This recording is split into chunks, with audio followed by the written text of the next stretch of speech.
파리에서 비행기에 몸을 실었을 때 그들의 머릿속에는 지극히 단순한 생각 하나뿐이었다.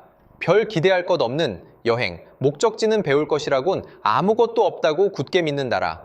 하지만 단 7일 후 그들이 돌아왔을 때 바로 이 학생들이 그들이 한때 의심할 여지 없이 믿었던 모든 것에 의문을 제기하기 시작했다. 누군가 그들을 설득해서가 아니었다. 그들이 직접 목격한 현실이 평생 배워온 것과는 완전히 다른 세상이었기 때문이다. 그 순간부터 어떤 일들은 통제 불가능한 방향으로 흘러가기 시작했다. 제 이름은 알랭. 그 해 저는 루이르그랑 고등학교 국제 교류 프로그램의 동행 고문이었습니다. 저의 역할은 교사라기보다는 관찰자이자 조율자에 가까웠습니다.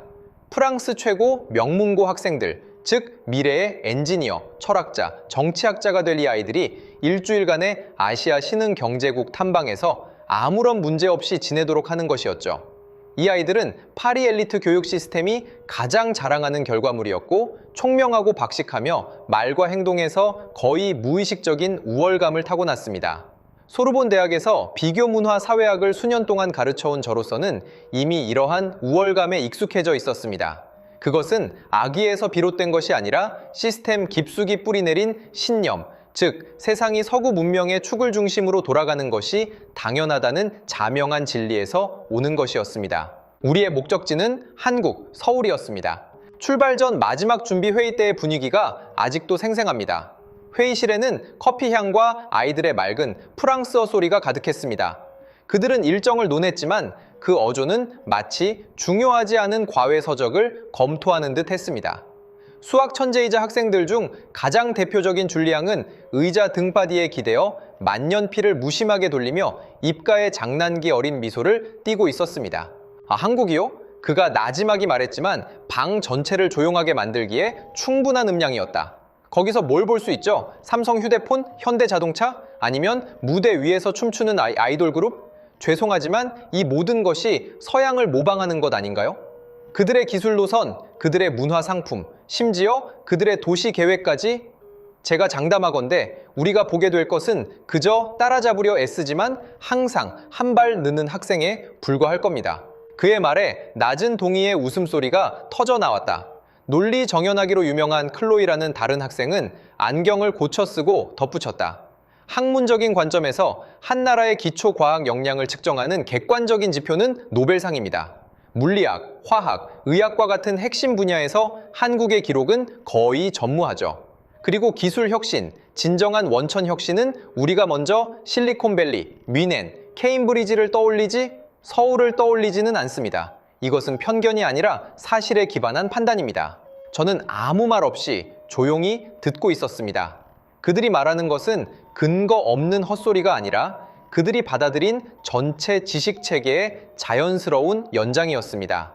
이 체계 안에서 아시아라는 개념 자체는 이미 어떤 검토의 색채를 띠고 있었습니다.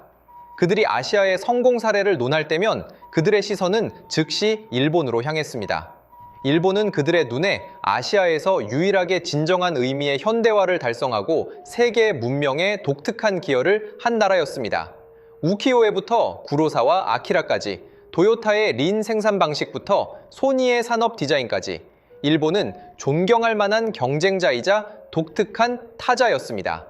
그렇다면 한국은 그들의 머릿속 지도에서 한국의 위치는 모호했고 그 이미지는 평면적이었습니다. 한국은 늘 일본의 어떤 참고 대상으로 하위 모방자로 존재했던 것 같았습니다. 그들이 언론에서 읽고 수업에서 배운 모든 것은 이러한 인상을 끊임없이 강화했습니다. 전쟁의 폐허 위에서 급속도로 성장한 경제 기적의 나라지만 그 핵심에는 서구 문명과 동등하게 대화할 수 있는 독창적인 영혼이 결여된 듯 했다는 것입니다. 무엇보다 중요한 것은 이러한 믿음이 어떠한 현실적인 검증도 필요 없을 정도로 강력했다는 점입니다. 그것은 서구의 학문적 권위, 주류 언론, 교육 시스템이 공동으로 구축한 자기 완결적인 순환고리 같았습니다. 그들은 자신들이 믿는 것을 믿었고 그들이 접하는 모든 정보원이 같은 이야기를 하고 있었기 때문입니다. 그들은 이 지식 권력 체계의 상속자였고 자연스레 이 체계가 만들어낸 인지적 맹점의 죄수가 되었습니다. 그때 저의 생각은 어떠했을까요? 솔직히 저 역시 예외는 아니었습니다.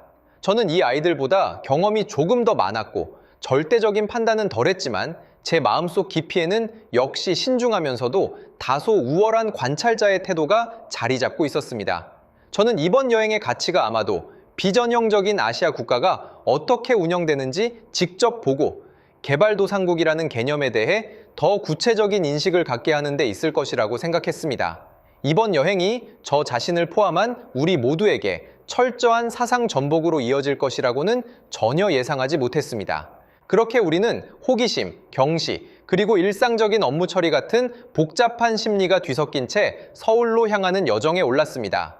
우리는 탐방하러 가는 것이고 평가하러 가는 것이며 표준 답안을 가지고 예시를 찾으러 가는 것이라고 생각했습니다. 우리 중 누구도 우리를 맞이할 것이 우리의 기존 인지체계를 산산조각 낼 현실의 폭풍일 것이라고는 상상하지 못했습니다. 그리고 이 폭풍의 시작점은 사람들이 가장 쉽게 간과하는 곳, 바로 공항이었습니다. 비행기가 인천국제공항에 착륙했을 때는 8월의 폭염이 한창이었습니다. 그 해파리도 유난히 더웠고 우리가 떠날 때 도시 전체가 거대한 오븐 같았으며 낡은 건물과 인프라는 지속적인 고온 속에서 신음하고 있었습니다. 우리는 지하철에서 이따금 끊기는 에어컨에 익숙했고 특정 공공장소에서 땀과 향수가 뒤섞인 이상한 냄새를 맡는 것에 익숙했으며 전력망 과부하로 일부 지역이 정전될 수 있다는 뉴스 경고에 익숙했습니다. 이것은 우리 삶의 일부이자 유럽식 정상이었습니다. 시스템은 완벽하지 않을 수 있지만 정해진 논리적인 절차를 따르고 극심한 압력 속에서 가끔 작은 고장이 나는 것도 이해할 수 있는 일이었습니다. 기내에서 내려 탑승교에 발을 디딘 순간 습하고 뜨거운 공기가 마치 보이지 않는 야수처럼 우리를 덮쳤습니다. 학생들은 일제히 미간을 찌푸렸습니다. 서울의 실외 온도는 32도를 넘어섰고 습도가 매우 높아 파리의 건조한 더위보다 훨씬 더 불쾌하게 느껴졌습니다. 이런 날씨는 어떤 대규모 인프라 운영에도 혹독한 시험대입니다. 저는 무의식적으로 마음의 준비를 했습니다. 고온 속에서 허덕이는, 어쩌면 다소 혼란스럽고 시끌벅적한 아시아의 공항을 맞이할 준비를 말입니다. 하지만 탑승교 끝 자동문을 통과해 터미널 내부로 들어선 순간 예상했던 모든 일은 일어나지 않았습니다. 시원하고 건조한 공기가 순식간에 우리를 감쌌습니다. 그것은 갑작스럽고 차가운 강력 냉방이 아니라 부드럽고 거의 감지할 수 없을 정도의 쾌적함이었습니다. 저는 무심코 벽에 걸린 전자 스크린을 보았고 거기에는 실내 온도 섭씨 23도라고 선명하게 표시되어 있었습니다. 처음에는 별로 신경 쓰지 않았습니다. 현대적인 공항이라면 일정한 온도를 유지하는 것이 기본 요구사항이니까요. 하지만 그 다음에 벌어진 일은 저에게 약간의 이상함을 느끼게 했습니다. 우리는 인파를 따라 긴 복도를 지나 수많은 상점과 휴게실을 거쳐 입국장으로 향했습니다. 그 모든 과정에서 저는 주변 환경을 묵묵히 느끼고 있었습니다. 그 섭씨 23도의 공기는 보이지 않는 돔처럼 공항의 모든 구석을 고르게 덮고 있었습니다. 갑자기 차가워지거나 뜨거워지는 기류도 없었고 인파로 인해 발생하는 온도 변화도 없었으며 심지어 공기의 습도까지도 정밀하게 계산된 듯 했습니다. 줄리 양이 제 옆을 걸어왔는데 그는 비행기에서 입었던 얇은 재킷을 벗었고 평소에 약간 비꼬는 듯한 표정은 사라지고 당혹감이 역력했습니다. 그는 클로이에게 낮은 목소리로 말했다. 이상하네. 여기 에어컨 시스템이 너무 안정적인 것 같아. 클로이는 안경을 고쳤었고 그녀의 관찰은 더욱 섬세했다. 단순히 안정적인 게 아니야. 봐, 여기 유동인구가 엄청 많잖아. 적어도 드골공항의 2배는 될 거야. 그런데 드골공항에서는 특히 여름에는 T1 터미널 일부 구역에서 노후화된 설계와 과도한 인파 때문에 답답함을 확실히 느낄 수 있거든. 시스템은 작동하고 있지만 분명히 한계에 다다른 느낌이지. 그런데 여긴 전혀 압력이 느껴지지 않아. 그녀의 말은 마치 바늘처럼 제 머릿속 상식이라는 풍선을 살짝 찔렀습니다. 그렇습니다. 압력. 우리는 시스템이 압력을 받고 있다는 것을 전혀 느낄 수 없었습니다. 우리의 경험 속에서 시스템, 특히 공항처럼 거대하고 복잡한 시스템은 극단적인 날씨와 엄청난 승객 수와 같은 최대 압력에 직면했을 때 반드시 취약점을 드러내기 마련입니다. 완전히 무너지지는 않더라도 약간의 지연, 약간의 혼란, 약간의 역부족이 항상 따르기 마련이죠. 이것은 물리 법칙이고 공학의 상식입니다. 그러나 인천공항에서 우리가 본 것은 거의 반물리적인 평온함이었습니다. 입국장에는 전 세계에서 온 수천 명의 여행객이 줄을 서서 기다리고 있었지만 줄은 놀랍도록 빠르게 움직였습니다. 큰 소란도 참을성 없는 불평도 없었습니다. 안내 시스템, 전자스크린, 바닥 표지판 모든 것이 명확하고 깔끔해서 마치 정교하게 설계된 프로그램이 방대한 데이터를 질서정연하게 처리하는 것 같았습니다. 우리는 거의 줄을 서지 않고도 무사히 세관을 통과했습니다. 수화물 컨베이어 벨트 앞에서 제 여행 가방이 나오기를 기다리며 주변을 둘러보았습니다. 공간 전체가 넓고 밝고 믿을 수 없을 정도로 깨끗했습니다. 청소 로봇이 조용히 미끄러져 다니고 있었고 바닥은 거울처럼 반짝였습니다. 천장을 올려다보니 거대한 유리도말에 건축 구조는 복잡하면서도 아름다웠지만 먼지 쌓인 구석도 장비 작동 소음도 전혀 들리지 않았습니다. 이것은 더 이상 현대화만으로는 설명할 수 없었습니다. 현대화는 우리도 보아왔습니다. 프랑크푸르트 공항도 현대적이고 히드로 공항도 현대적입니다. 하지만 그곳들은 모두 기계 같은 느낌이 있었습니다. 톱니바퀴가 맞물리고 시스템이 힘겹게 작동하는 것이 느껴졌죠. 그런데 이곳은 오히려 생명체 같은 느낌이었습니다. 숨을 쉬고 스스로 조절하며 여유롭고 수월한 방식으로 혼란을 야기할 수 있는 모든 압력을 해소하고 있었습니다. 제 여행 가방은 제 시간에 컨베이어 벨트에 나타났습니다. 저는 가방을 끌고 다른 학생들과 함께 출구로 향했습니다. 내내 제 마음속은 점점 더 커지는 혼란으로 가득했습니다. 제가 배운 지식으로 이 모든 것을 설명하려 애썼습니다.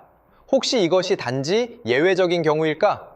한 국가가 모든 역량을 기울여 만든 외관 공사일까?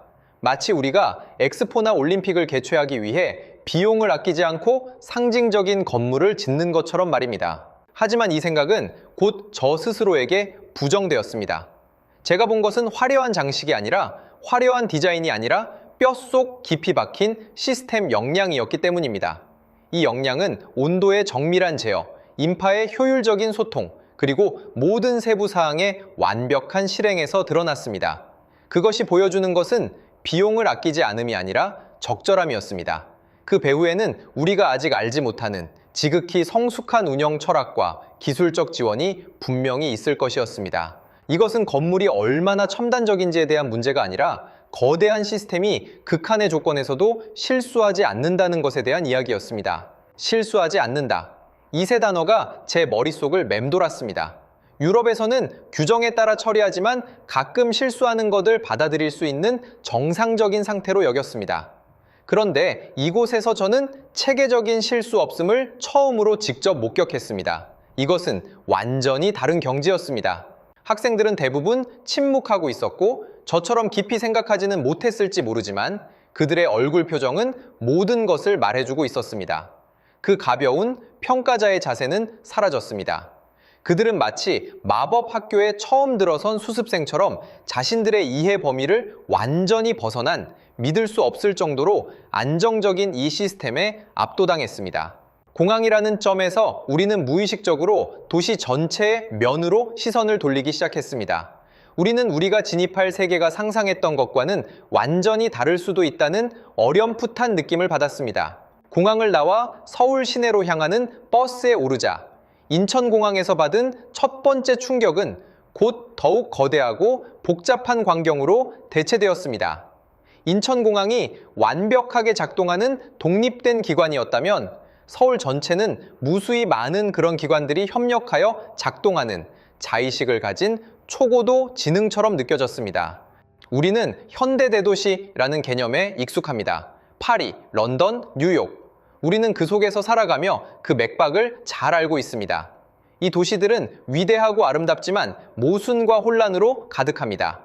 교통체증은 그들이 치유할 수 없는 만성질환이며 도시 시스템은 거대한 규모와 복잡성 앞에서 종종 서투르고 느리게 느껴집니다. 우리는 서울에서도 비슷한 광경, 심지어 더 나쁜 광경을 예상했습니다. 개발도상국의 급속도로 팽창하는 도시라면 혼잡하고 혼란스럽고 무질서한 것이 거의 필연적이기 때문입니다. 그러나 버스는 고속도로를 평온하게 달렸고 창밖의 풍경은 우리의 예상을 뒤엎기 시작했습니다. 시내로 진입했을 때는 퇴근 시간 피크였습니다. 상식적으로 이때는 도시교통이 가장 혼잡하고 절망적인 시간이어야 합니다. 저는 심지어 차 안에서 한두 시간 느리게 움직일 준비까지 마쳤습니다. 하지만 교통체증은 없었습니다. 교통이 완전히 원활했다는 말은 아닙니다. 차량은 여전히 많았지만 전체 차량 흐름은 안정적이고 효율적인 속도로 앞으로 나아가고 있었습니다. 잦은 급정거도, 귀에 거슬리는 경적 소리도, 옴짝달싹 못할 정도로 막혀버린 절망적인 상황도 없었습니다.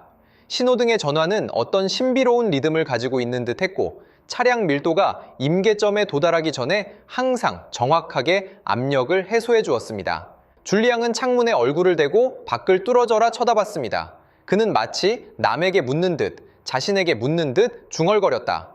왜 막히지 않는 거지? 이건 논리에 맞지 않아. 이렇게 큰 도시, 이렇게 많은 인구인데 어떻게 피크 시간에 안 막힐 수 있지? 우리의 안내를 맡은 김 선생님은 유창한 프랑스어를 구사했습니다. 그는 줄리앙의 질문을 듣고 미소를 지으며 답했다. 이것은 서울의 교통 시스템이 인공지능 센터에 의해 실시간으로 조절되기 때문입니다. 시내 곳곳에 설치된 수백만 개의 센서와 카메라가 차량 흐름, 유동인구, 날씨, 심지어 소셜 네트워크상의 돌발 상황 정보까지 끊임없이 수집합니다. 그러면 AI는 초 단위로 모든 교통 신호등의 시간을 동적으로 조정하고 버스 배차를 최적화하며 심지어 시민들의 휴대폰에 최적의 이동 경로를 알려줍니다. 그것은 미리 설정된 프로그램을 실행하는 것이 아니라 실시간으로 사고하고 의사결정을 내리는 것입니다. 그의 설명은 고요한 호수에 던져진 돌멩이처럼 우리 마음속에 거대한 파동을 일으켰습니다. 데카르트적 이성을 자랑하는 나라에서 자란 우리 아이들은 도시의 운영이 인간의 판단과 개입에 의존하지 않고 차갑고 절대적인 이성의 데이터 두뇌에 맡겨질 수 있다는 것을 처음으로 이토록 생생하게 느꼈습니다. 이것은 개별 기술의 단순한 집합이 아니라 체계적인 통합이었습니다. 버스가 도시의 중심부로 깊이 들어갈수록 이러한 느낌은 더욱 강렬해졌습니다. 우리가 본 것은 단지 막히지 않는 도로뿐만이 아니라 그 내부의 모든 요소들이 보이지 않는 데이터 체인으로 긴밀하게 연결된 거대하고 복잡한 생태계였습니다. 김 선생님은 창밖으로 흔히 보이는 편의점을 가리키며 말했다. 서울에는 이런 24시간 편의점이 5만 개가 넘게 있습니다. 이들은 단순히 상점이 아니라 도시 모세혈관 네트워크의 말단 노드입니다. 물류 시스템은 실시간 판매 데이터에 따라 밤에 최적화된 경로로 각 매장에 필요한 물품을 정확하게 보충합니다. 시민들은 휴대폰 앱으로 미리 상품을 주문하고 가장 가까운 편의점에서 찾아갈 수 있습니다. 이 편의점들은 교통 시스템, 결제 시스템, 물류 시스템과 완전히 연결되어 하나의 폐쇄 루프를 형성하고 있습니다. 5만 개의 편의점, 이 숫자 자체도 더 놀랍지만 더 충격적인 것은 이 5만 개의 노드가 하나의 통합된 시스템으로 끊김없이 협력하여 관리될 수 있다는 것이었습니다. 이것은 무엇을 의미할까요? 도시 전체의 자원 배분이 우리가 상상하기 힘든 정밀하고 즉각적인 수준에 도달했다는 것을 의미했습니다. 의사결정은 더 이상 준나 1, 단위의 보고서에 기반하는 것이 아니라 분 또는 초 단위의 실시간 데이터에 기반하고 있었습니다. 우리가 이전에 한국에 대해 내렸던 판단이 어디에서 틀렸는지 이해하기 시작했습니다. 우리는 눈에 보이는 하드웨어로 한 국가를 평가하는 데 익숙했습니다. 예를 들어 가장 진보된 비행기를 만들었는지 가장 높은 마천루를 지었는지, 하지만 우리는 눈에 보이지 않는 소프트웨어, 즉 모든 하드웨어를 통합하고 스케줄링하며 최적화하는 운영체제를 간과했습니다. 서울의 강력함은 특정 거리가 얼마나 아름답거나 특정 건물이 얼마나 웅장한지에 있는 것이 아니라 도시 전체가 시스템으로서 보여주는 놀라운 효율성과 동기화에 있었습니다. 이것은 두 대의 컴퓨터를 비교하는 것과 같습니다. 한 대는 최고의 CPU와 가장 비싼 그래픽 카드를 가지고 있지만 시대에 뒤떨어지고 불필요한 코드로 가득한 운영체제를 실행하여 곳곳에서 렉이 걸립니다.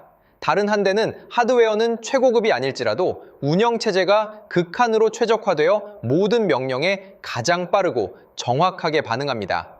서울은 우리에게 후자와 같은 느낌을 주었습니다.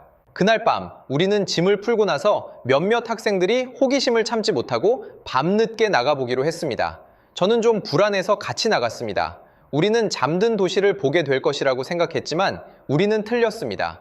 그것은 제 평생 한 번도 본 적 없는 광경이었고 우리의 인식이 완전히 뒤바뀌는 두 번째이자 더 충격적인 특이점이었습니다. 새벽 3시였습니다. 파리에서 새벽 3시는 소수의 사람들을 위한 시간이었습니다. 가끔 지나가는 택시, 드문드문 귀가하는 사람들, 그리고 구석에서 속삭이는 노숙자들을 제외하고는 도시 전체가 잠들어 있었습니다.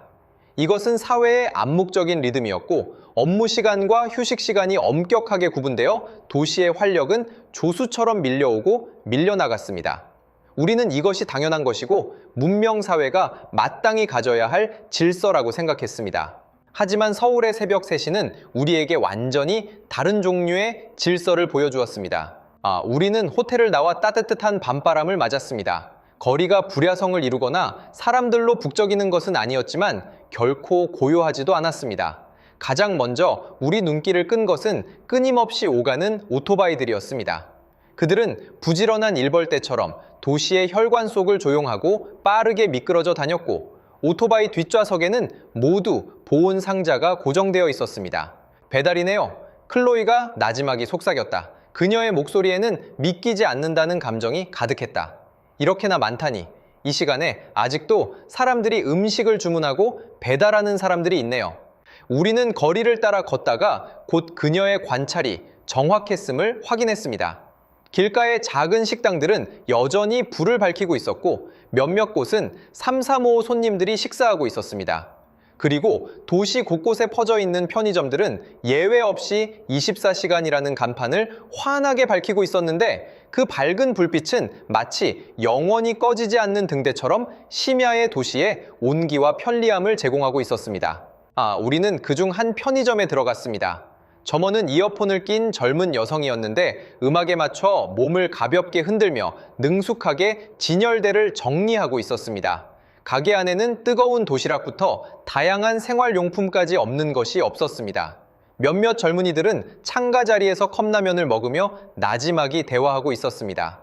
줄리앙은 음료수 한 병을 들고 계산대로 향했습니다. 그는 무언가를 확인하고 싶었던 듯 서툰 영어로 물었다. 여기는 매일 이렇게 아침까지 영업하나요? 여직원은 이어폰을 빼고 미소를 지으며 고개를 끄덕였다. 그녀의 대답은 간단하고 명료했다. 네, 저희는 쉬는 날이 없어요. 쉬는 날이 없다고. 이 네 글자는 우리에게 단순히 하나의 비즈니스 모델을 넘어섰습니다. 그 이면에 담긴 사회 조직 능력과 강력한 인프라 지원은 우리를 섬뜩하게 만들었습니다. 프랑스에서 상점을 24시간 운영하는 것은 단순히 상업적 비용뿐만 아니라 복잡한 노동법, 야간 보안 문제, 그리고 이에 상응하는 대중교통 및 물류 시스템까지 고려해야 하는 문제였습니다. 파리에서는 극히 일부 특수지역 상점을 제외하고 대부분의 상업활동이 저녁 8시 이후에는 잠잠해지기 마련입니다. 이것은 노동자의 권리 보호이자 사회 문명의 표현으로 여겨집니다. 하지만 이곳에서는 거대하고 24시간 끊임없이 돌아가는 사회 서비스 시스템이 마치 당연한 일상처럼 느껴졌습니다. 우리는 길거리에 서서 눈앞을 쏜살같이 지나가는 배달 오토바이들을 바라보았습니다. 김 선생님이 낮에 말씀하시길 서울에서 배달의 평균 소요 시간은 약 20분이라고 했습니다. 이는 사용자가 주문하고 식당이 주문을 받아 음식을 만들고 배달원이 음식을 받아 배달하는 전체 과정이 극히 짧은 시간 안에 효율적으로 협력해야 한다는 의미였습니다. 그리고 이 효율적인 사슬이 새벽 3시에도 여전히 정확하게 작동하고 있었습니다. 이것은 단순히 근면함만으로는 설명할 수 없었습니다. 근면한 민족은 보아왔지만 이러한 근면함을 이처럼 거대하고 안정적이며 24시간 내내 작동하는 사회 서비스 시스템으로 전환할 수 있는 민족은 전례가 없었습니다. 대체 얼마나 강력한 백엔드가 필요한 걸까요? 도시 전체를 아우르는 실시간 통신 네트워크, 초단위로 정확한 위치 추적 시스템, 심야에도 기꺼이 일할 방대한 노동력, 그리고 이 모든 것을 지탱할 수 있는 안전한 환경 말입니다. 저는 이 나라에 대한 우리의 이전 평가가 얼마나 피상적이고 오만했는지 문득 깨달았습니다. 우리는 이 나라를 모방자라고 정의하고 노벨상 없음으로 경시했습니다. 하지만 우리가 본 이 모든 것, 즉 극한의 압력 속에서도 완벽하게 작동하는 공항, AI가 조절하여 결코 막히지 않는 도시교통, 24시간 잠들지 않고 서비스가 도처에 있는 사회, 이 모든 것이 과연 최고 학술지에 실린 논문이나 박물관에 전시된 예술품보다 한 문명의 진정한 역량을 더 잘 보여주는 것은 아닐까요? 이것은 조직화된 힘이었습니다. 사회 전체의 인력, 물력, 기술 및 정보를 하나의 효율적인 전체로 묶어내는 능력 말입니다. 이러한 능력은 어떠한 서구적 기준으로도 측정할 수 없었습니다. 그것 자체가 우리가 전례 없이 경험하는 새로운 모델이었기 때문입니다. 예외에요. 줄리앙의 목소리가 등 뒤에서 들려왔다. 그는 더 이상 냉소적인 소년이 아니라 진심 어린 혼란으로 가득 찬 어조였다. 왜 그들은 이렇게 해야만 하는 거죠? 왜 사회 전체를 쉬지 않는 기계로 만들어야 하는 거죠? 단순히 편리함을 위해서인가요? 그럴 가치는 없어 보여요. 그의 질문은 바로 제 마음속의 질문이기도 했습니다. 이처럼 거의 편집증적인 효율성 추구, 시스템을 24시간 내내 유지하려는 모든 것을 불사하는 결단, 그 이면에 있는 원동력은 대체 무엇일까요? 편리한 삶의 추구만으로는 이처럼 극단적이고 심지어 다소 과도한 사회 형태를 설명하기에 부족해 보였습니다. 그 해답은 우리 일정 넷째 날 예상치 못한 곳에서 지극히 충격적인 방식으로 드러났습니다. 그곳은 바로 비무장지대 DMZ였습니다. 번화하고 효율적이며 미래지향적인 서울 도심에서 북쪽으로 차를 몰아 불과 1시간 남짓 가자 도시의 풍경은 빠르게 사라지고 그 자리를 점점 더 빽빽한 철조망, 감시탑, 군사 검문소가 대신했습니다. 공기 속 분위기도 그에 따라 무겁고 살벌해졌습니다. 우리는 마치 순식간에 시공간을 초월하여 평화롭고 안락한 디지털 시대에서 냉전 시대의 역사적 단편 속으로 떨어진 듯했습니다. DMZ, 이 이름 자체가 모순적인 아이러니로 가득했습니다. 비무장지대라 불리지만 지구상에서 가장 군사화되고 가장 위험한 국경 중 하나입니다. 폭약 4km, 길이 250km에 달하는 그 격리선은 추악한 상처처럼 한반도의 허리를 가로지르고 있었습니다. 우리는 임진각 전망대에 서서 고배율 망원경으로 북한의 모습을 선명하게 볼 수 있었습니다. 회색빛 마을, 벌거벗은 산등성이 이따금 움직이는 사람 그림자, 모든 것이 침묵하고 억압적인 분위기 속에 잠겨 있었습니다. 그리고 우리 발 아래 이곳에는 완전 무장하고 표정이 엄숙한 한국 군인들이 북쪽을 끊임없이 경계하며 주시하고 있었습니다. 가이드의 목소리가 확성기를 통해 들려왔습니다. 평온하고 절제되어 있었지만 한마디 한마디가 역사의 무거운 무게를 담고 있었습니다. 엄밀히 말하면 북한과 한국은 아직도 전쟁 중입니다.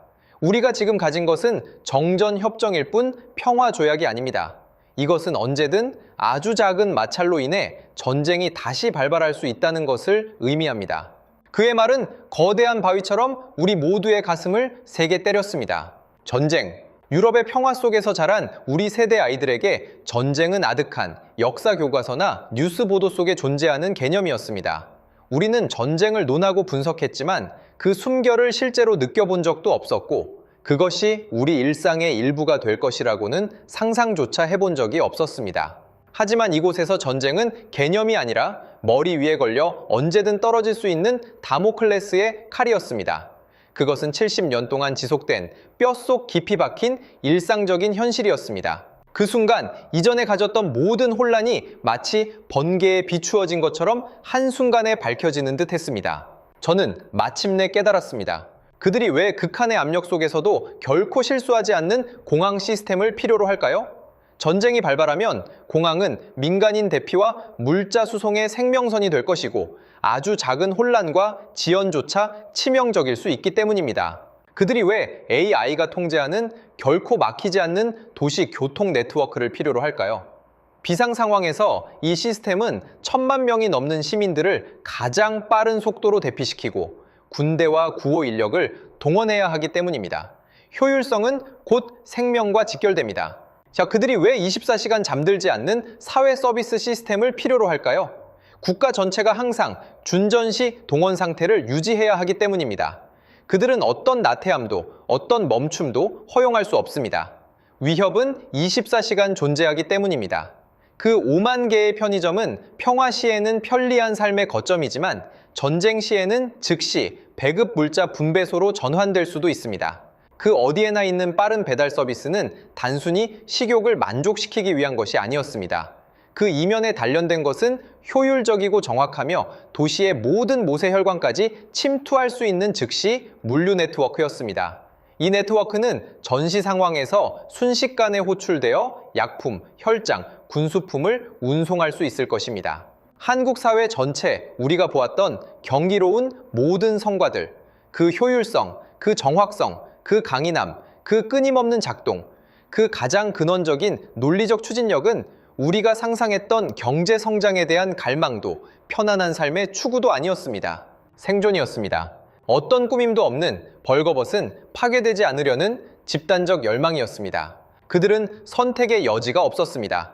이처럼 지정학적 틈새에서 예측 불가능하고 핵무기를 가진 이웃을 마주하며 그들의 유일한 생존 방식은 국가 전체를 극도로 효율적이고 무결점이며 항상 경계하는 시스템으로 단련시키는 것이었습니다. 어떤 분야에서의 낙후, 어떤 연결고리의 붕괴도 국가 전체의 멸망으로 이어질 수 있었습니다. 발전하지 않으면 존재하지 않는다. 이 말은 누가 제 옆에서 나지막이 속삭였는지 모르지만 마치 웅장한 종소리처럼 제 귓가를 울렸습니다.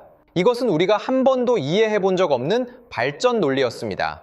유럽에서는 발전이란 더 노는 삶, 더 많은 여가, 개인적 가치 실현을 위한 것이었습니다. 하지만 여기서는 발전이 곧 살아남는 것이었습니다. 생존의 공포에서 비롯된 이 강력한 압력은 거대한 엔진처럼 밤낮 없이 이 나라를 앞으로 질주하게 만들었습니다. 그것은 우리가 보았던 모든 것을 설명해 주었고 우리 자신의 방관적이고 비판적인 태도에 깊은 수치심을 느끼게 했습니다. 우리는 늘 우리가 익숙한 잣대로 우리가 전혀 알지 못하는 세상을 재려고 했습니다. 노벨상이 없다고 비웃었지만 그들이 모든 지혜와 에너지를 더 거대하고 잔혹한 문제에 쏟아붓고 있다는 것은 보지 못했습니다. 즉, 적대적인 세상에서 집단으로서 어떻게 살아남을 것인가 하는 문제 말입니다. 그리고 이 문제에 대한 해답은 그들의 교육에 가장 집중적으로 나타나 있었습니다. 그것은 또한 우리 여정 중 가장 충격적이었고 결국 우리 모두의 인지체계를 완전히 무너뜨린 종착점이기도 했습니다. 우리 생각의 교육은 개인의 가치를 실현하는 사다리입니다. 우리는 좋은 대학에 가기 위해 좋은 직업과 밝은 미래를 얻기 위해 열심히 공부합니다. 경쟁은 존재하지만 그것은 주로 개인 간의 싸움입니다. 우리의 교육 시스템은 독립적인 사고를 장려하고 개인의 재능을 숭상하며 궁극적인 목표는 승리하는 엘리트들을 길러내는 것입니다. 그러한 이해를 가지고 우리는 서울 강남구에 있는 유명한 학원에 들어섰습니다. 주말 오후였지만 그 건물 안에서는 어떤 휴일의 여유로움도 느껴지지 않았습니다. 복도에서는 연필이 종이를 스치는 소리와 선생님의 강의 소리 외에는 아무 소리도 들리지 않았습니다. 모든 교실은 중학생부터 고등학생까지 학생들로 가득 차 있었고 그들의 얼굴에는 집중과 피로가 역력했습니다. 김 선생님은 이곳 학생들이 보통 낮에 정규 학교 수업을 마치면 곧바로 이곳으로 와서 밤 10시, 심지어 그보다 늦게까지 계속 공부한다고 말했습니다. 하루 15시간 공부는 이곳에서 일상적인 일이었습니다. 이러한 학습 강도는 우리를 충격에 빠뜨렸고 심지어 거부감까지 들게 했습니다. 우리 눈에는 이것이 청춘을 착취하고 창의성을 억압하는 주입식 교육으로 보였습니다. 줄리앙은 눈살을 찌푸리며 나지막이 말했다. 이건 너무 미친 짓이에요. 이건 교육이 아니라 시험 기계를 만드는 거예요. 우리는 고3 자율학습 교실에 참관할 수 있도록 허락받았습니다. 교실은 빈자리 없이 빼곡했고 모든 학생의 책상에는 산처럼 쌓인 책과 문제지가 놓여 있었습니다. 아무도 속삭이거나 졸지 않았고 모두가 전투에 임한 병사처럼 눈앞에 적에게 집중하고 있었습니다. 바로 그때 우리는 평생 잊을 수 없는 장면을 목격했습니다.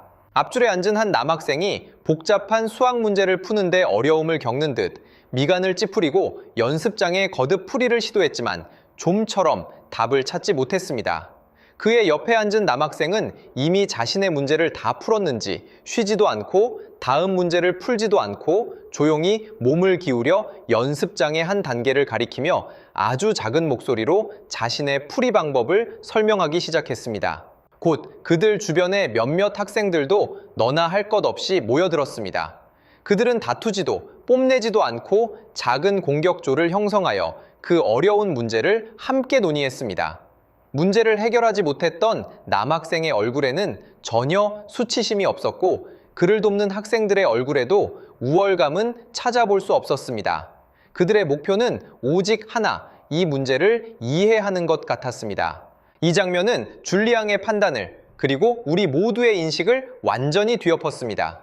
우리는 영어를 잘하는 학생 중 한 명과 이야기할 기회를 얻었습니다. 줄리앙은 마음속 의문을 참지 못하고 물었다. 이해가 안 돼요. 여러분은 곧 운명을 결정할 수능을 치러야 할 텐데 서로 가장 직접적인 경쟁 상대 아닌가요? 왜 시간을 들여 그를 돕는 거죠? 그가 문제를 하나 더 배우면 경쟁에서 당신에게 더 위험해지는 것 아닌가요? 그 한국 학생은 고개를 들었고 그의 눈빛은 맑고 확고했습니다. 그는 우리가 아주 이상한 질문을 했다는 듯이 우리를 바라보았습니다. 잠시 침묵하더니 우리가 한 번도 들어본 적 없는 평온하면서도 힘있는 어조로 우리의 평생의 시각을 바꿀 만한 말을 했습니다. 그는 이렇게 말했습니다. 이건 경쟁이 아니라 생존입니다. 김 선생님이 옆에서 우리에게 통역해 주었다. 이것은 경쟁이 아니라 생존입니다. 그는 계속해서 설명했다. 우리의 적은 옆에 있는 친구들이 아닙니다. 우리의 목표는 경쟁에서 누군가를 탈락시키는 것도 아닙니다. 우리의 목표는 전원 합격입니다. 우리는 옆에 있는 모든 사람을 더 강하게 만들기 위해 모든 방법을 강구해야 합니다. 우리나라는 너무 작고 자원도 너무 적고 적은 너무 강합니다. 우리는 어떤 인재도 낭비할 여유가 없습니다. 우리 집단 전체 모든 개개인이 충분히 높은 수준에 도달해야만 우리나라는 미래의 혹독한 국제 경쟁 속에서 살아남을 수 있습니다. 이것은 경쟁이 아니라 생존입니다. 우리의 목표는 전원 합격입니다.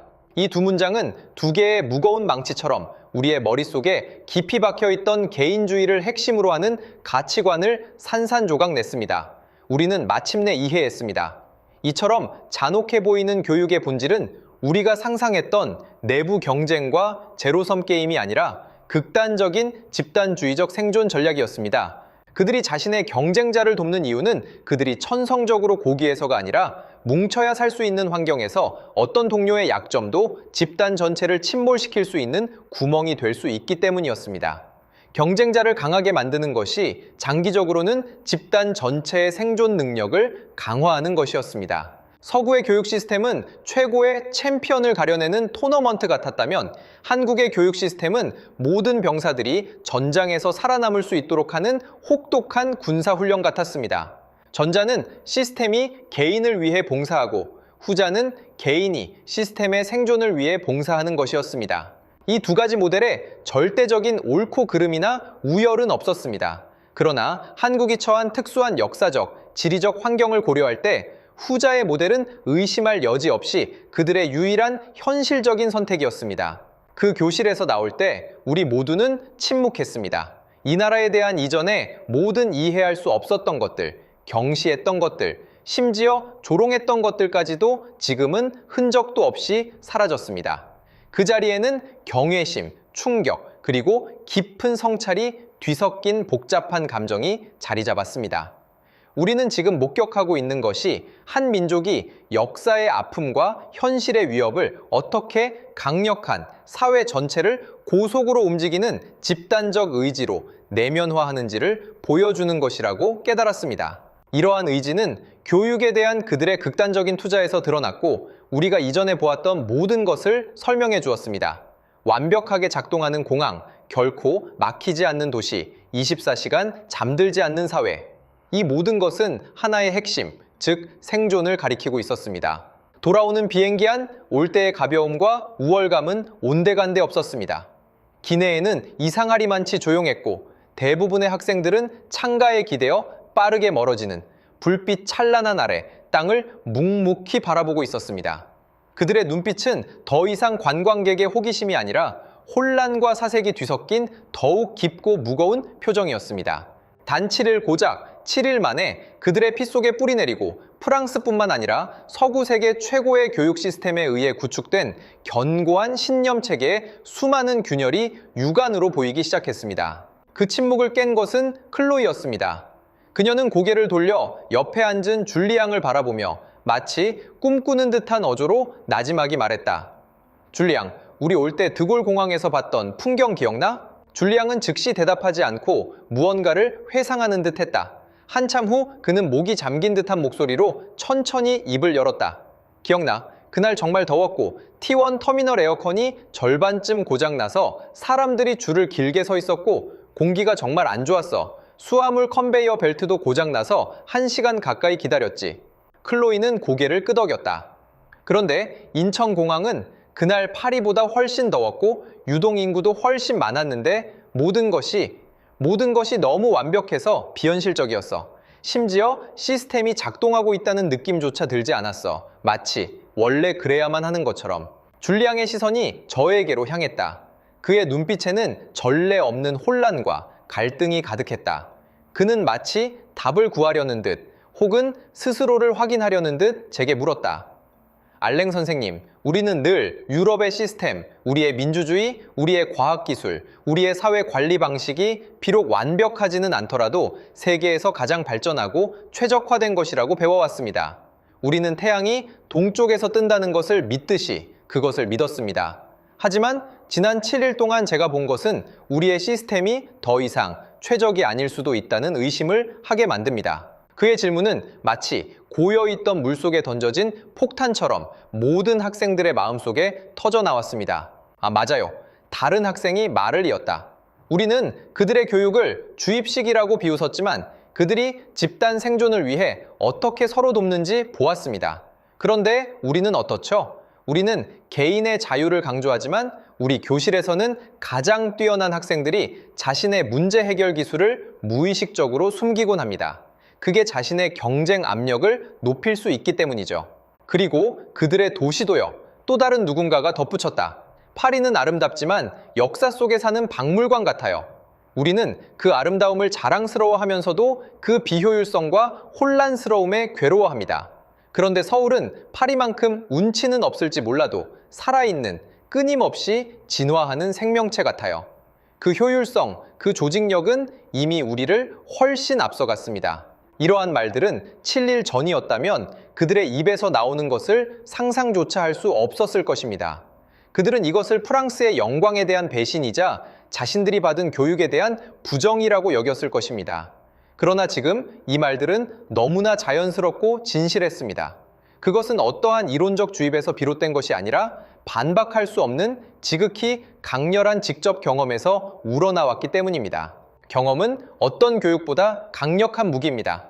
인천공항의 한곤성과 효율성을 직접 체감하고 드골공항의 혼란스럽고 답답함을 다시 떠올렸을 때 서울의 새벽 3시의 활력을 직접 목격하고 파리 심야의 적막함과 비교했을 때 그리고 그 한국 학생이 이것은 경쟁이 아니라 생존입니다. 라고 말하는 것을 직접 들었을 때 그들이 한때 금과 옥조로 여겼던 모든 이론과 신념은 반박할 수 없는 현실 앞에서 너무나도 창백하고 무력해 보였습니다. 신념의 붕괴는 한순간에 일어납니다. 오랜 설득과 논쟁이 필요하지 않습니다. 충분히 강력한 현실 충격만 있으면 됩니다. 그리고 271은 그들에게 끊임없이 이어지는 강도 높은 현실 충격의 연속이었습니다. 저는 그들을 바라보며 만감이 교차했습니다. 그들이 이렇게 어린 나이에 세상의 또 다른 진실을 직접 접할 기회를 얻었다는 것에 안도감을 느꼈습니다. 동시에 그들이 익숙한 여전히 자신들의 우월감에 빠져있는 환경으로 돌아갔을 때 진정하고 더 격렬한 갈등이 이제 막 시작될 것이라는 걱정도 들었습니다. 이 갈등은 단순히 그들과 외부 세계의 갈등이 아니라 그들 마음속 깊이 새로 형성된 인식과 기존 신념 체계 사이에 피할 수 없는 잔혹한 전쟁이 될 것이었습니다. 파리로 돌아온 후 예상했던 갈등은 예상대로 심지어 제가 상상했던 것보다 더 격렬하게 찾아왔습니다. 이 학생들은 마치 세례를 받은 듯 세상을 바라보는 시각이 완전히 바뀌었습니다. 그들은 더 이상 교과서의 낡은 결론이나 언론의 고정관념에 만족하지 않았습니다. 그들은 새로운 데이터 기반의 비교적 관점으로 자신들이 처한 환경을 다시 살펴보았습니다.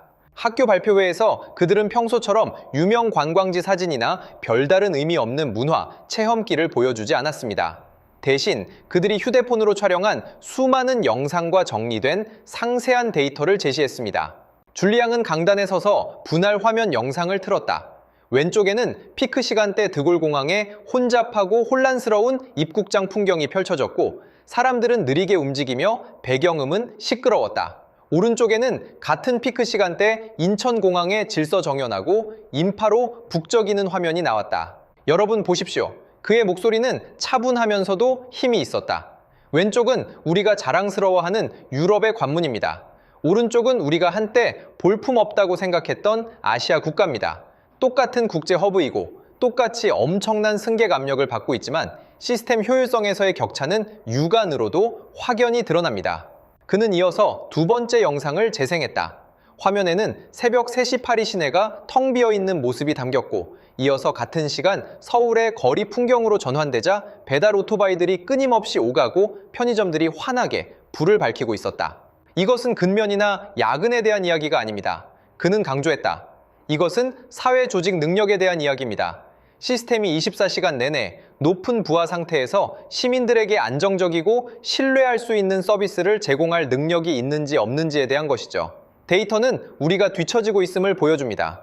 그들의 발표는 사실 데이터 그리고 직접적인 시각적 비교로 가득했습니다. 그들은 어떤 선동적인 언어도 사용하지 않았고 어떠한 가치 판단도 내리지 않았습니다. 그들은 단지 자신들이 관찰한 현실을 차분하게 진술하고 있을 뿐이었습니다. 그러나 이러한 차분한 진술은 예상치 못한 강력한 반발을 불러일으켰습니다. 단상 아래에 있던 학생들과 일부 교사들의 얼굴에는 믿을 수 없다는 듯 불쾌한 표정이 역력했습니다. 내무 편협한 시각입니다. 한 역사교사가 일어나 반박했다. 여러분은 표면적인 효율성만 보았지 그 뒤에 숨겨진 인권 탄압 가능성은 보지 못했습니다. 그런 24시간 근무제는 비인간적입니다. 우리 유럽의 가치는 바로 일과 삶의 균형을 아는 데 있습니다.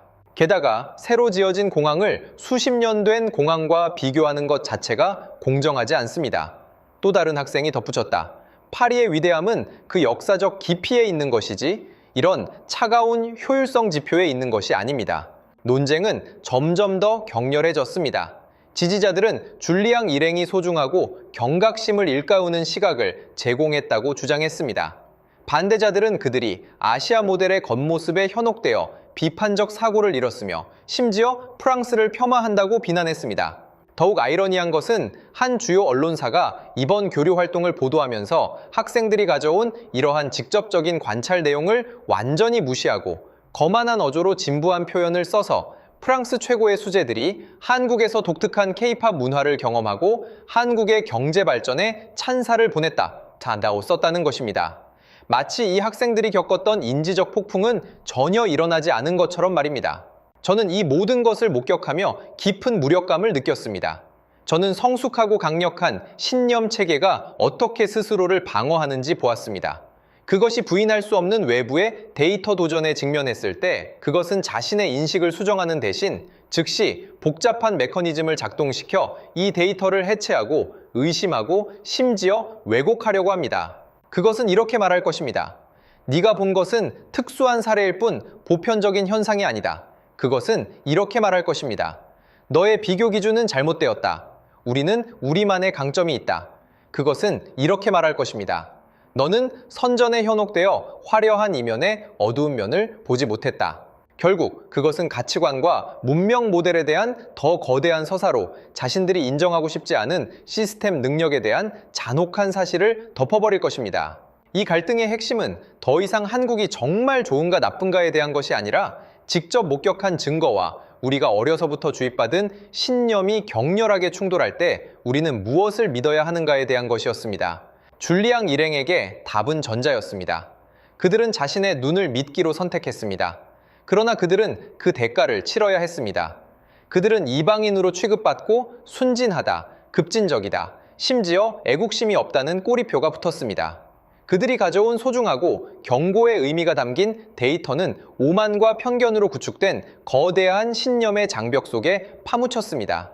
그들은 사실로 잠자는 사람들을 깨우려 했지만 사람들은 결코 사실 자체를 지키는 것이 아니라 자신들에게 안정감과 우월감을 안겨주는 이미 익숙해진 이야기를 지키고 있다는 것을 깨달았습니다. 그리고 유럽은 영원히 앞서가고 세상은 우리에게서 배워야 한다는 그 이야기는 너무나 뿌리 깊고 너무나 흔들림이 없었습니다. 그 여행은 벌써 여러 해가 지났습니다. 그 시절 풋풋했던 소년들은 이제 사회에 첫 발을 내딛고 각자의 분야에서 두각을 나타내고 있습니다. 우리는 가끔 연락하며 우리 모두를 변화시킨 짧은 7일에 대해 이야기하곤 합니다. 그 경험은 씨앗처럼 그들의 마음속에 심어져 결국 세상을 바라보는 기본적인 틀로 성장했습니다. 그들은 동년배들보다 일찍 유럽 중심주의의 속박에서 벗어나 겸손하고 실용적인 시선으로 이 복잡한 세상을 관찰하고 배우는 법을 알게 되었습니다. 그리고 저는 한 명의 증인이자 직접 경험한 사람으로서 밤늦도록 그 여행이 제게 안겨준 충격을 여러 번 되새기곤 합니다. 저는 결국 하나의 결론을 받아들이지 않을 수 없었습니다. 우리가 과거에 한 국가, 한 문명의 실력을 평가하는 데 사용했던 기준이 처음부터 큰 편차를 가지고 있었을 수도 있다는 것입니다. 우리는 눈에 보이는 하드 파워에만 집착했습니다. 경제 총량, 군사력, 과학기술 특허, 노벨상 수상자 수 같은 것들 말입니다. 하지만 우리는 눈에 보이지 않는 한 사회의 조직 형태와 운영 효율성을 결정하는 소프트 파워를 간과했습니다. 한국의 진정한 힘은 반도체 산업이 얼마나 첨단적인가에 있는 것도 아니요. 문화 상품을 얼마나 많이 수출하는가에 있는 것도 아닙니다. 이 모든 것은 결과일 뿐 원인이 아닙니다. 그들의 진정한 힘은 그들의 고난의 역사와 혹독한 지정학적 환경이 함께 빚어낸 독특한 사회 소프트웨어에서 비롯됩니다. 이 소프트웨어의 핵심은 기율입니다. 외부 강권에서 오는 수동적인 복종이 아니라 집단 생존 위기감에서 비롯된 고도의 사회적 자율의식입니다. 모든 사회 구성원이 자신의 행동이 집단 전체의 운명과 밀접하게 관련되어 있음을 명확히 인식하고 그로 인해 스스로를 규제하는 것입니다. 이 소프트웨어의 본질은 정신입니다. 민족 전체를 하나로 묶는 거의 비장하기까지 한 집단주의 정신입니다. 그것은 집단의 생존을 위해 개인이 엄청난 희생을 감수할 것을 요구하지만 동시에 개인에게 강력한 소속감과 안정감을 제공합니다. 그것은 교육에서 왜 동료를 이기는 것이 아니라 동료를 강하게 만드는 것을 선택하는지를 설명해 줍니다. 그리고 이 소프트웨어의 가장 밑바닥에 깔린 구동 코드는 바로 영원히 사라지지 않는 생존 압력입니다. 국토를 가로지르는 그 38선은 영원한 경종처럼 그들에게 끊임없이 상기시킵니다. 나태함은 곧 죽음을 의미하고 낙후는 곧 도태를 의미한다고 말입니다. 바로 이 강력하고 도처에 존재하는 압력이 한국 사회 전체를 고도로 조직화하고 시스템화하여 그들로 하여금 거의 편집증적이고 모든 것을 불사하는 방식으로 효율성, 안정성, 그리고 극단을 추구하게 만들었습니다. 그들은 민족의 거대한 상처를 경외스러울 정도로 효율적인 사회 운영 시스템으로 성공적으로 전환시킨 것입니다. 이것이 바로 그들의 힘의 진정한 본질입니다. 그것은 보이지 않고 만져지지 않으며 GDP로 측정할 수도 없고 어떤 순위표에서도 찾아볼 수 없습니다. 그러나 그것이야말로 한 국가의 가장 견고한 기반이며 어떤 위기와 도전에도 신속하게 반응하고 효과적으로 동원될 수 있는 근본적인 보장입니다. 자, 우리는 한때 그들을 모방자라고 오만하게 여겼습니다. 그러나 돌이켜보면 그들이 한 일은 모방이 아니라 완전히 다른 생존 논리에서 독자적으로 진화시킨 새로운 효율적인 문명 모델이었을지도 모릅니다. 그리고 우리는 시야의 한계와 인지적 게으름 때문에 오랜 시간 그것을 알아차리지 못했던 것입니다. 이 경험을 통해 저는 진정한 지혜란 자신이 얼마나 많은 진리를 알고 있는지 굳게 믿는 것이 아니라 자신의 무지에 대해 늘 깨어있는 경외심을 유지하는 것임을 깨달았습니다. 자, 우리는 자만심 가득한 답을 가지고 출발했지만 결국 더 많고 더 깊은 질문들을 안고 돌아왔습니다. 그중 가장 저를 잠 못 들게 하는 질문은 다음과 같습니다. 우리가 굳게 믿는 그 이야기를 지키기 위해 우리는 과연 얼마나 많은 진실된 현실을 의도적으로 외면했던 것일까요? 여러분은 어떠신가요? 여러분의 인생에도 직접 목격한 어떤 일 때문에 아무리 믿고 싶지 않아도 현실을 받아들일 수밖에 없었던 순간이 있었나요? 여러분의 이야기가 듣고 싶습니다. 감사합니다.